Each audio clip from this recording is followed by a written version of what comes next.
அனைவருக்கும் வணக்கம். அரசு அதிகாரிகளை உருவாக்கும் நோக்கில் உங்கள் இம்பல்ஸ்.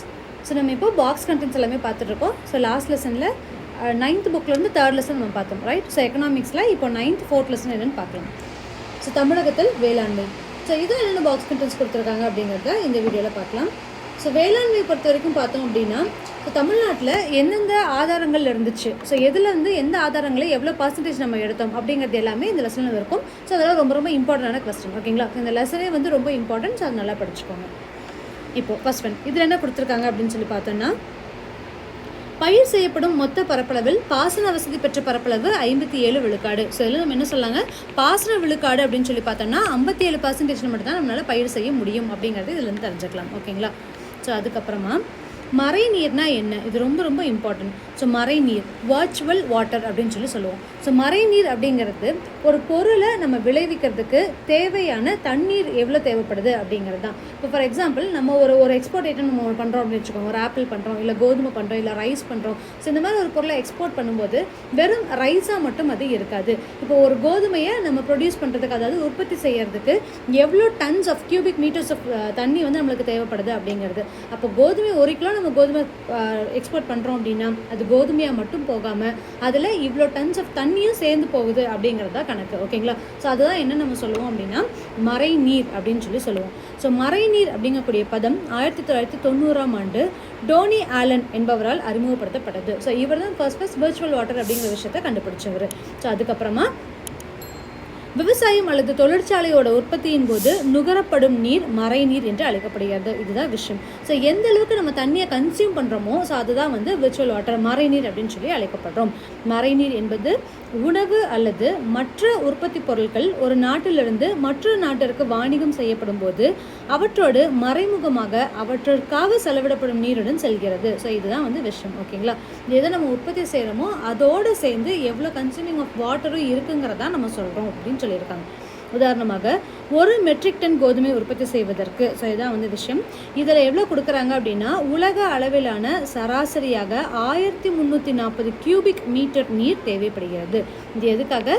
1 மெட்ரிக் டன் ஆஃப் கோதுமை வந்து உற்பத்தி செய்யறதுக்காக 1340 கியூபிக் மீட்டர், ஓகேங்களா? ஸோ மீட்டர் கியூப் வந்து கியூபிக் மீட்டர்ஸ்லேருந்து நீர் தேவைப்படுகிறது அப்படிங்கிறத அவங்க சொல்கிறாங்க. அப்படின்னா 1 மெட்ரிக் டன் கோதுமை வெளிநாட்டுக்கு ஏற்றுமதி செய்யப்படும் போது அதை விளைவிக்க பயன்படுத்தப்பட்ட 1340 கியூபிக் மீட்டர் நீரும் அதனுடன் செல்கிறது அப்படிங்கிறது தான் பொருள். இதை தான் விர்ச்சுவல் வாட்டர்னு சொல்கிறோம். உலக அளவில் இந்தியா மிக அதிகமான நன்னீர் பயன்பாட்டிலாக இருக்கிறது அப்படின்னு சொல்லிட்டாங்க. ஸோ இதுவும் ரொம்ப ரொம்ப இம்பார்ட்டன்ட். இதில் எத்தனாவது பிளேஸ் அப்படின்னு சொல்லி பார்த்தோன்னா 5வது மிகப்பெரிய மறைநீர் ஏற்றுமதியாளராக இந்தியா விளங்குகிறது.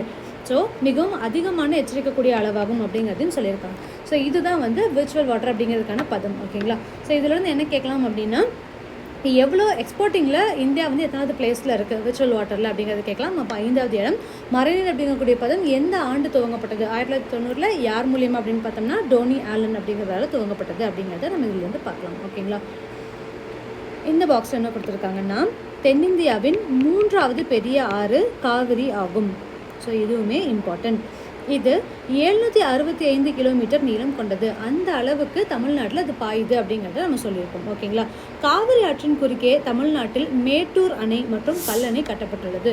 ஸோ இப்போ வரைக்கும் 2 அணை தான் இதில் இருக்குது அப்படிங்கிறதையும் நம்ம சொல்லலாம், ஓகேங்களா? ஸோ என்னென்ன அப்படின்னு சொல்லி பார்த்தோன்னா மேட்டூர் டேம் 1, இன்னொன்று கல்லணை 1 அப்படிங்கிறது 2மே கட்டப்பட்டிருக்கு, ஓகேங்களா? ஸோ அது வந்து இந்த பாக்ஸில் கொடுத்துருக்காங்க. ஸோ இதுவும் ரொம்ப ரொம்ப இம்பார்ட்டன்ட். பாசனத்திற்கான நீர் ஆதாரங்கள். ஸோ பாசன பரப்பு என்ன, இதுக்கு எவ்வளவு நீர் ஆதாரங்கள் நம்ம யூஸ் பண்ணுறோம் அப்படிங்கிறதான். ஸோ நம்ம அதிகமாக கிணறுகள்லேருந்து தான் வந்து தண்ணீர் எடுக்கப்படும். அப்போ கிணறுகள் அப்படின்னு சொல்லி பார்க்கும்போது 62%, ஓகேங்களா? ஸோ கிணறுகள் இருந்தால் கிணற்று பாசனம் தான் தமிழ்நாட்டில் அதிக அளவு இருக்குது அப்படிங்கிறது இதில் தெரிஞ்சுக்கலாம். ஸோ கிணற்று பாசனம் அப்படிங்கிறது 62%. வாய்க்கால்கள் அப்படிங்கும்போது 24% வாய்க்கால்கள்லேருந்து பயன்படுத்தப்படுது. ஏரிகள்லேருந்து 14% பயன்படுத்தப்படுது, ஓகேங்களா? நுண்ணீர் பாசன திட்டம். ஸோ இதுவுமே ரொம்ப ரொம்ப இம்பார்ட்டன்ட். ஏன் அப்படின்னா, நம்மக்கிட்ட தண்ணீர் பற்றாக்குறை ஏற்படும் போது இந்த நுண்ணீர் பாசனம் மூலியமாக தான் நம்ம ட்ரிப் இரிகேஷன், ரைட்? ஸோ இங்கே இந்த நுண்ணீர் பாசனம் மூலியமாக தான் நம்மளோட பயிர் விளைவிக்க முடியும். நுண்ணீர் பாசன தொழில்நுட்பத்தை தமிழ்நாடு ரொம்ப சீரியஸான இஷ்யூவாகவே எடுத்திருப்பாங்க. எதனால் அப்படின்னா, நம்மளால் ப்ராப்பராக வந்து அவங்களுக்கான தண்ணீர் கொடுக்கக்கூடிய வசதி நம்மக்கிட்ட இல்லை. ஏன்னா தண்ணீர் வந்து ரொம்ப கம்மியாக இருக்குது. அப்படி இருக்க பட்சத்தில் ரெகுலராக அவங்களுக்கு ட்ரிப் இரிகேஷன் மூலியமாக பயிர் பாசனம் செய்யறதுக்காக யூஸ் பண்ணப்படுது. இதில் இன்னொன்று என்ன அடிஷ்னலாக பார்க்குறோம் அப்படின்னா, இந்த ட்ரிப் இரிகேஷனில் தண்ணியோடவே உரங்களும் சேர்ந்து கலக்கப்படுகிறது. அப்போது அந்த உரம் வந்து இன்னும் எஃபெக்டிவாகவும் இருக்கும். ஏன்னா ரொம்ப கீழே நம்ம பார்த்துருக்கோம் ட்ரிப் இரிகேஷன் எப்படி இருக்குன்னு பார்த்துருக்கோம். கீழே வச்சு அவங்க வந்து தெளிச்சிட்டு இருப்பாங்க ஒவ்வொரு இடத்துலையும். ஸோ அப்போ டேரெக்டாக வந்து வேர்களுக்கே போய் சேரும், உறிஞ்சக்கூடிய தன்மையும் அதிகமாக இருக்கும் அப்படிங்கிறது எல்லாம் தான். ஸோ இந்த பாக்ஸில் என்ன கொடுத்துருக்காங்கன்னு பார்க்கலாம். ஸோ இதுதான் வந்து ட்ரிப் இரிகேஷன். ஸோ இந்த மாதிரி தான் வந்து தெளிப்பு நீர் பாசனம், அதாவது நுண்ணீர் பாசனம் மூலிமா நம்மளுக்கு குட்டி குட்டியாக வந்து அவங்க ட்ராப்லெட்ஸ் மூலிமா நமக்கு தண்ணி கொடுக்கப்படும். ஸோ நுண்ணீர் பாசன தொழில்நுட்பம் அப்படிங்கிறது என்னென்னா பாசன நீர் பற்றாக்குறைக்கு நல்ல தீர்வாக விளங்குகிறது. எப்படி இந்த தொழில்நுட்பம் பாரம்பரிய நீர்ப்பாசன முறைகளை விட பயிர்களில் அதிக மகசூல் கிடைக்க வழிவகை செய்கிறது. எதனால் அப்படின்னா இந்த ப்ராப்பர் டைமில் ஒரு டைம் டியூரேஷன் அவங்களுக்காக கொடுத்துருப்பாங்க, ரைட்? ஸோ இந்த இன்டர்வெல்லில் இவ்வளோ தண்ணி வந்து அந்த வேர்களுக்கு போகணும் அப்படிங்கிறதுக்காக அதை வந்து ஸ்க்ரூட்டனைஸ் பண்ணி வச்சுருக்கோம். அதுதான் ரீசன்.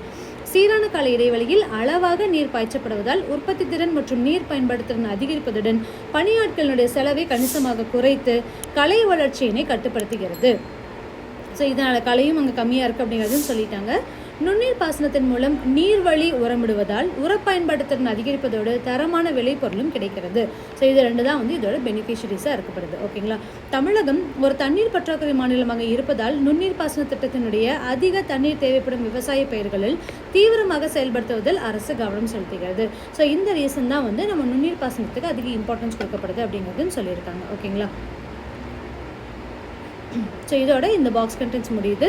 ஸோ நம்மளுடைய வேளாண் வளர்ச்சி என்ன இருக்குது, உற்பத்தி திறன்கள் என்ன இருக்குது அப்படிங்கிறதும் இதில் ரொம்ப ரொம்ப இம்பார்ட்டன்ட். ஓகேங்களா? ஸோ இந்த லெசனே ரொம்ப இம்பார்ட்டன்ட், இதை கண்டிப்பாக படிச்சுங்க. நெக்ஸ்ட் லெசன் பார்க்கலாம். ஸோ நெக்ஸ்ட் லெசன் அப்படிங்கிறது பார்க்கும்போது இடம்பெயர்தல். ஸோ இடம்பெயர்தல் அப்படிங்கிறது நம்மளுடைய தேவைகளுக்காகவும் விவசாயத்துக்காகவும் ஒரு இடத்துலேருந்து இன்னொரு இடத்துக்கு நம்ம மாறதா இடம்பெயர்தல் அப்படின்னு சொல்லுவோம். ஸோ இந்த லெசனில் எல்லாமே பேசிக் இன்ஸ்ட்ரக்ஷன். ஸோ எதுக்காக நம்ம இடம்பெயரும், என்ன தேவைகளுக்காக செய்கிறோம் அப்படிங்கிறது எல்லாமே கொடுத்துருப்பாங்க. இதில் ஒரே ஒரு பாக்ஸ் கண்டென்ட் தான் இருக்குது. ஸோ அந்த பாக்ஸ் கண்டென்ட் என்னென்னு பார்க்கலாம். ஸோ இடம்பெயர்தல் எதுக்காக நம்ம இடம்பெறுவோம் அப்படின்னு சொல்லி பார்த்தோம்னா, ஒன்று வந்து லக்ஸரிக்காக இடம்பெயர்றது அப்படிங்கிறது ரொம்ப கம்மி தான். ஓகேங்களா? சஃபஸ்டிகேட்டடுக்காக இடம்பெயர்தல் சொல்லுது. அதை தாண்டி வேலைவாய்ப்புக்காகவும் வறுமைக்காகவும் கிராம மயமாதலுக்காகவும் நம்மக்கிட்ட ஒரு அடிப்படை வசதிகள் கூட இல்லை அப்படிங்கிறதுக்காகவும் இடம்பெயர்தல் தான் வந்து அதிகமாக இருக்கும். ஸோ அதுதான் வந்து இந்த லெசனில் கொடுத்துருப்பாங்க.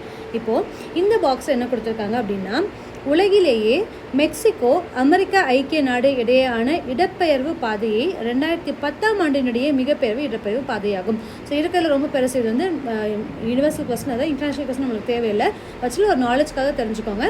மெக்சிகோ அமெரிக்காவோட அதுக்கு நடுவில் இருக்கக்கூடிய பார்த்தா இருக்கிறதுல ரொம்ப பெரிய இடப்பெயர்வு பாதை அப்படின்னு சொல்லிட்டாங்க.